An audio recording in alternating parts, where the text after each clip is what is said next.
வணக்கம்.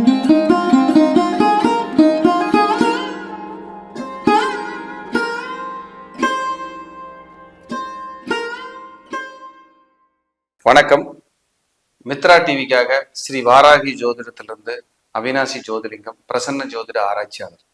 இந்த சேனல் வழியாக உங்களை எல்லாம் சந்திப்பதிலே மட்டற்ற மகிழ்ச்சி. இந்த சேனலுக்கு கொடுத்த ஆதரவுக்கு நன்றி. 12 கட்டங்கள்ல 12 ராசி கட்டம் இருக்கும்ல, அதுல ஒவ்வொரு கட்டத்திலையும் சூரியன் உங்க ஜாதகத்துல நின்னா என்ன பலன் அப்படிங்கிறத இப்ப பார்க்க போறோம். நீங்க என்ன லக்னமா வேணாலும் இருங்க, 12 கட்டத்துல மேசத்துல சூரியன் என்ன, ரிஷபத்துல சூரியன் என்னன்னு இப்ப பார்த்துக்கிட்டு வர போறோம். உங்க ஜாதகத்தை எடுத்து வச்சுக்கங்க, உங்களுக்கு சூரியன் எங்க இருக்குன்னு பாருங்க, சொன்ன பலன் எப்படி இருக்குன்னு பார்த்துக்கங்க. அதுக்கு முன்னாடி சின்ன அனௌன்ஸ்மெண்ட், நீங்க எல்லாரும் எங்கிட்ட ஜாதகம் பார்க்கணும்னு ஆசைப்படுறீங்க, அதுக்கு ரொம்ப நன்றி. என்னால குறுகிய காலத்துல சீக்கிரமே உங்களுக்கு அப்பாயின்மெண்ட் கொடுத்து பார்க்க முடியாத காலச்சூழல் இருக்கு அப்படிங்கிறத சொல்லிக்கிறேன். காலையில 10 மணிலேருந்து 4 மணி வரைக்கும் ஆஃபீஸ் டைம், அதுல ஃபோன் அட்டன் பண்ணுவாங்க சார். அதுக்கு மேல பண்றதுங்கிறது சிரமம். அதுக்கப்புறம் ஆன்லைன் கன்சல்டிங் இப்படியெல்லாம் இருக்கும். நான் ரொம்ப குறைஞ்ச ஜாதகம் தான் பார்க்குறேங்க, டெய்லி நிறைய பார்க்கறது இல்லை. அதனால நீங்க பணம் கட்டி அல்லது யாராவது நேராக பார்க்கணும்னு விருப்பப்பட்டா, நேரானா லாங்கா இருக்கிற டிஸ்டன்ஸ்ல இருக்கிறவங்களுக்கு நம்ம நேராக பார்க்கறது இல்லை, ஒன்லி ஆன்லைன் கன்சல்டிங் மட்டும்தான். அது நீங்க ஃபோர்ஸ் பண்ணவோ அன்பு பாராட்டவோ அதுக்காக வேண்டாம். ஏன்னா எனக்கு அது இன்கன்வீனியன்ட்டாக இருக்குங்க, நம்ம ஆஃபீஸில் பார்த்து கொடுக்குறக்கு. திடீர்னு ஏதாவது வெளியில் போகிற மாதிரி எல்லாம் வரும். அப்போ நீங்கள் லாங்கிலேருந்து வரும்போது உங்களை கேன்சல் பண்ண முடியாது. அந்த மாதிரி சூழ்நிலைகள்லாம் நிறைய இருக்குது. அதனால் நீங்கள் பார்க்கணுன்னு விருப்பப்படுறவங்க ஆன்லைனில் கொஞ்சம் வெயிட் பண்ணுற மாதிரி தான் வருங்க. ஏன்னா என்னோட சூழ்நிலை அந்த மாதிரி இருக்குது. நீங்கள் வேகமாக பார்க்கணும் சார், நான் உடனே தெரிஞ்சுக்கணும்னு ஆசைப்பட்டா, உங்களுக்கு தெரிந்த நண்பர்களிடம், குடும்ப ஜோதிடரிடம், இன்னும் நிறைய ஜோதிடர்கள் இருக்காங்க, அவர்களிடத்தில் நீங்கள் பார்த்து பயனடையலாம்.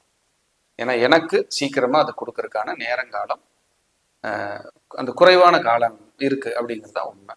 நீங்க மெசேஜ் பண்ணீங்கனாலும் 1 நாள் 2 நாள் கழிச்சு தான் ரிப்ளை பண்ண முடிகிற சூழல். ஏன்னா அதுக்கான வேலைப்பளுவும் இருக்கு அப்படிங்கிறது இந்த இதுல உங்ககிட்ட உரிமையோட நான் சொல்லிக்க விரும்புறேன். சரி, இப்ப விஷயத்துக்கு வருவோம். மேசத்தில் சூரியன் இருந்தால், மேசத்துல ஒருத்தருக்கு சூரியன் இருக்கு, அது அவர் சித்திரை மாசம் பிறந்தது, உங்களுக்கு குலதெய்வ அருள் 100% உண்டு, குலதெய்வ ஆசீர்வாதம் 100% உண்டு. மேசத்துல சூரியன் இருந்தா மேக்சிமம் 90% பக்கம் ஆண் வாரிசு கிடைக்கும். மேசத்துல சூரியன் இருந்தா ஆண் வாரிசு கிடைக்கிறதுக்கு ஒரு 10% இல்லாம இருக்கலாம். அது உங்க ஜாதக மற்ற கிரகங்களை பார்க்கணும். மேக்சிமம் ஆண் வாரிசு கொடுக்கும். இவர்களுக்கு இயற்கையாகவே சித்தர்களின் அருளாசி உண்டு. சித்தர்களின் அருளாசி தலைமை பொறுப்பு வகிப்பதற்கு வாய்ப்புகள், மருத்துவம், அரசாங்கம், அரசியலில் ஜொலிப்பதற்கான வாய்ப்பு, நிர்வாகத்திறமை மிக்கவர்கள். மேசத்துல சூரியன் ஒவ்வொன்றுக்கும் ஒரு 5-5 பாயிண்ட். நிர்வாகத்திறமை மிக்கவர்கள், மனிதாபிமானமும் தர்ம சிந்தனையும் உடையவர்கள். மனிதாபிமானமும் தர்ம சிந்தனையும்.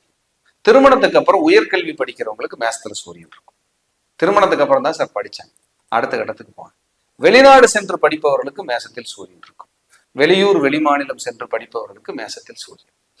அடுத்ததுல ரிஷபத்துல சூரியன். வாக்குவாதம் உடையவர்கள், கண் நோய் உடையவர்கள், நாணயத்தை காப்பாற்றுவார்கள், பாசத்திற்கு அடிமை.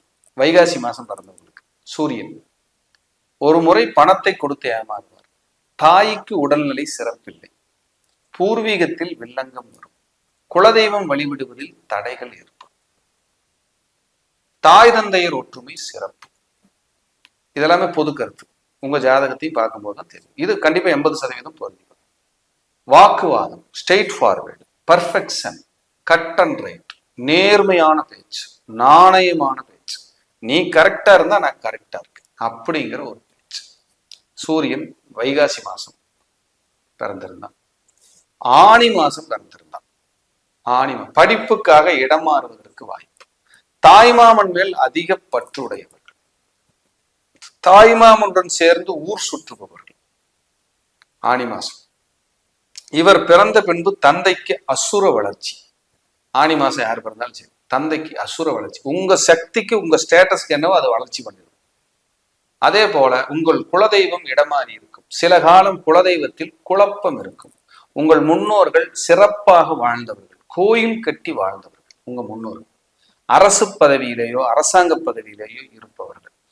அதே மாதிரி வைகாசி மாசம் பிறந்தவங்களுக்கு டீச்சிங் பேங்கிங் ப்ரொஃபஷன் வரும், பேசி சம்பாதிக்கிற மாதிரியான தொழில். ஆடி மாசம் பிறந்தவர்கள் பூர்வீகத்தை இழந்தவர்கள், குலதெய்வத்தை மாற்றி வழிபடுபவர்கள். 2 இடத்தில் குலதெய்வம் இருக்கும். நீர்நிலைகள் வயல்வெளிகளுக்குள் குலதெய்வம் இருக்க வாய்ப்பு ஆடி மாசம் பிறந்தவர்களுக்கு.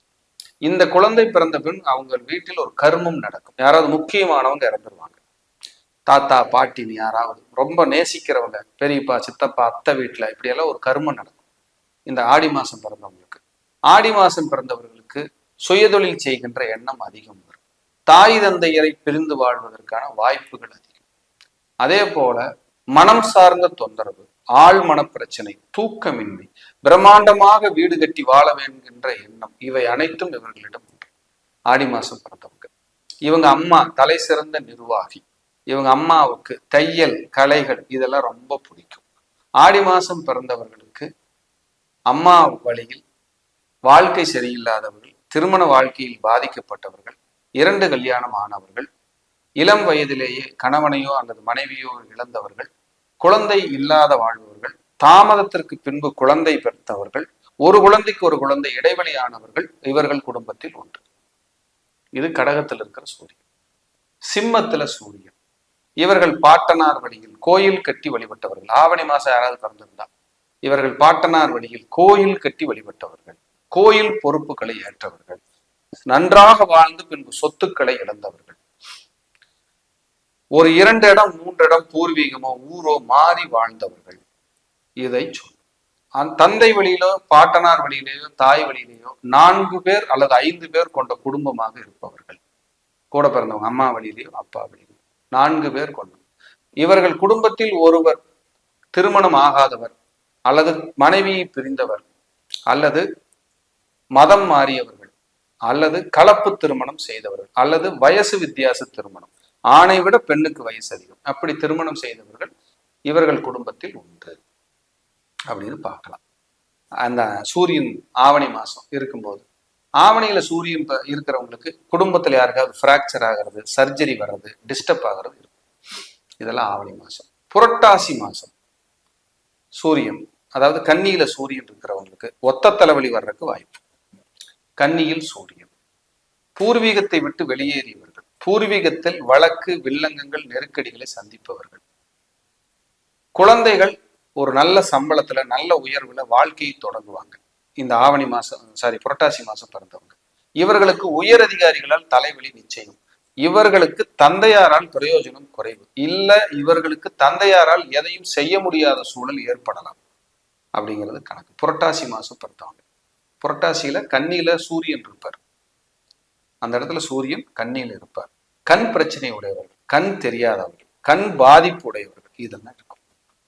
துலாமில் சூரியன், அதாவது ஐப்பசியில பிறந்தவங்க, அங்க சூரியன் நீசம், அப்பாவுக்கு கண்டம் போராட்டம் நெருக்கடி தொந்தரவுகள் வர்றதுக்கு வாய்ப்பு. இது பொது கருத்து, நீங்க பயந்து கூடாது. உங்கள் மனைவியோ அல்லது கணவரோ நிர்வாகம் பார்ப்பார்கள், கணவரோ அல்லது மனைவியோ நிர்வாகம் பார்ப்பார்கள். உங்கள் கணவருக்கோ மனைவிக்கோ மூத்த சகோதரம் இருந்தால் பிரயோஜனம் இல்லை. சித்தப்பாங்கிற உறவு பிரயோஜனம் இல்லை. ஐப்பசி மாசம் யார் பிறந்தாலும் சரி அது பிரயோஜனம் கம்மி. இல்ல சித்தப்பாவுக்கு குழந்தை இல்லை, கல்யாணம் இல்லை, போராட்டமா இருந்துச்சு அப்படின்னு சொல்ற வாழ்க்கை. அதே போல ஐப்பசி மாசம் பிறந்தவங்களுக்கு கடுமையா உழைக்கணும், பெரிய ஆளா வரணும், முன்னேறணுங்கிற எண்ணம் இருந்துகிட்டே இருக்கும். ஐப்பசியில பிறந்தவங்க இவங்களுக்கு பாருங்க, தலைமுடி நரைக்கிறது, கண் பிரச்சனை வர்றது, வயிறு பிரச்சனை வர்றது, பிராக்சர் ஆகிறது, காவல் தெய்வ வழிபாட்டுல அதிகமா ஈடுபாடு வர்றது இருக்கும். இவங்களுக்கு நிர்வாக கோளாறு இருக்கும். இவங்க கையில ஒரு நிர்வாகத்தை படிச்சோம்னா போராடிக்கிட்டே இருப்பாங்க, நெருக்கடி ஆகிட்டே இருக்கும், போராட்டம் இருந்துகிட்டே இருக்கும் அப்படிங்கிறது ஒரு விதி, அதை சொல்லுது. அதே போல கார்த்திகை மாசம் விருச்சிகத்துல சூரியன் இருந்தா தந்தை வழியில் இளம் வயதில் இருந்தவர்கள் உண்டு. ஒரு பொருளாதாரத்தை இவர் ஏமாந்திருப்பார், காசு பணத்தை கொடுத்து ஏமாந்தவங்க இவங்க, எங்கேயாவது ஒரு பக்கம் ஏமாந்தவங்க. ஒரு குழந்தை அபாசன் ஆகலாம், குழந்தை லேட்டா பிறக்கலாம். ஏன் இந்த ஜாதகரே அவங்க அம்மாவுக்கு லேட்டா கிடைச்சிருக்கலாம், 2 வருஷம் கழிச்சுதான் நான் பிறந்தேன், 3 வருஷம் கழிச்சுதான் பிறந்தேன். யாராவது ஒருத்தங்க பிறந்த இறக்குறது, அபாசன் ஆகிறது, இந்த டிஸ்டர்ப் இருக்கும். இவர்களுக்கும் உயரதிகாரிகளால் தலைவலி தொல்லை உண்டு. இவர்கள் தாய் தந்தையரை பிரிந்து வாழ்பவர்கள் நிறைய பேர் இருக்காங்க. கார்த்திகை மாசத்துல பிறந்தவங்க முன்கோபம் அதிகம், வார்த்தைகளால் மற்றவர்களை கொன்றே விடுவார்கள். வார்த்தை ஃபோர்ஸ், ரொம்ப ஸ்ட்ரெயிட் ஃபார்வர்டு, ரொம்ப பர்ஃபெக்ஷன், நான் இப்படித்தான் இருப்பேன், இஷ்டம் இருந்தா வா, இல்லைன்னா போயிட்டு. மனிதாபிமானம் மிக்கவர்கள், மற்றவர்களை கைதூக்கி விட வேண்டும் என்று நினைப்பவர்கள். அடுத்தது தனுசு சூரியன். மார்கழியில் யார் பிறந்திருந்தாலும் சரி, மார்கழியில யார் பிறந்திருந்தாலும் இவங்களுக்கு விவசாயிகளா இருந்தா இவங்களுக்கு நிறைய விவசாய கடன் தள்ளுபடி கிடைக்கும். அதாவது ஆடி மாசம் பிறந்தாலும் மார்கழியில் பிறந்தாலும் கொஞ்சம் தள்ளுபடி எப்படியாவது கிடைச்சிடும். இல்ல இவர் போய் ஒருத்தர்கிட்ட பணம் வாங்கிட்டு வந்திருந்தா அவருக்கு ஏதாவது ஆகி அவருக்கு ஏதாவது தொந்தரவாகும். இப்படி எல்லாம் ஒரு விதிகள் சொல்லலாம். மார்கழியில் சூரியன் இருந்தால் தந்தை மதிப்பு மிக்கவர், தந்தை இடம் மாறியவர், குழந்தை பிறந்த பின்பு தந்தைக்கு வளர்ச்சி, தந்தை முன்னேற்றத்தை நோக்கி பயணம் செய்வார், தந்தை ஆணவம் கோபம் பிடிவாதம் மிக்கவர், தந்தை சில நேரங்கள்ல சிலருக்கு மார்கழியில் பிறந்தவங்களுக்கு தந்தைக்கு இல்ல ஜாதகருக்கே தலை வழுக்கையாக இருக்கு, டிஸ்டர்பா இருக்கும்.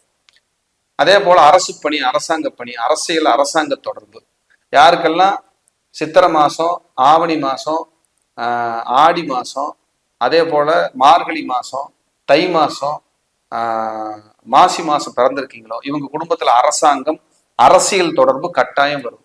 கோயில் திருப்பணிகளையாவது இவங்களை செய்ய வச்சிரு கூட நன்று, இல்லாம விடவே விடாது.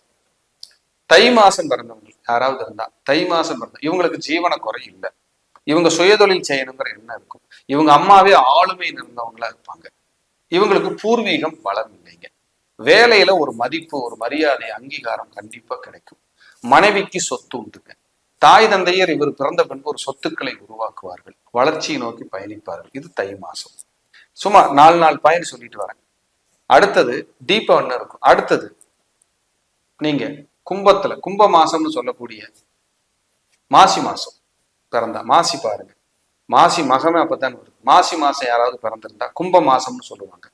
அப்ப மாசியில் யாராவது பிறந்திருந்தால் இவர்களுக்கு அரசு பணி, அரசாங்கம், அரசியல் தொடர்பு கட்டாயம் வரும், வராம போகாது. அதே போல இவங்க அப்பா இடம் வாங்கிடுவாரு. இந்த ஜாதகர், இவங்க ஜாதகர் பிறக்கிறதுக்கு முன்னாடி பாட்டனார் ஒரு ஊர் விட்டு ஒரு ஊர் வந்தாரு, இடம் மாறி வந்தாரு அப்படிங்கிற கணக்கு. இவங்க குழந்தை நல்ல நிலைமையில் இருக்கும். இவங்க குழந்தை, இவங்களுக்கு வர்ற மருமகள் அதீத ஒரு சக்தி, ஒரு ஆற்றல் பலத்தோட ஒரு ஆன்மீக குடும்பத்திலிருந்து வருவாங்க அப்படின்னு நம்ம சொல்ல முடியுது.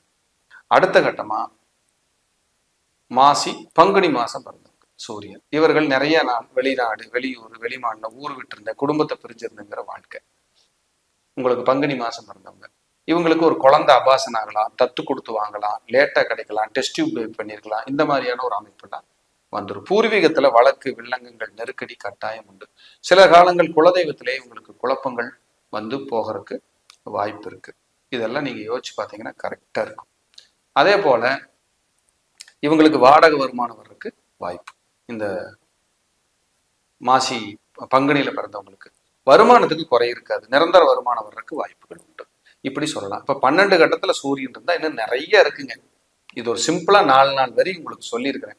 பாருங்க, எந்த லக்னம் எந்த ராசின்னே தெரியாது, ஆனா சூரியன் இங்க இருந்தாலே இந்த விதிகள் எல்லாம் நமக்கு பொருந்தி வரும். இது மேக்சிமம் 80% பொருந்தி வருகிறது. மீண்டும் ஒரு நல்ல பதிவிலை சந்திக்கிறேன். நன்றி, வணக்கம், வாழ்க வளமுடன்.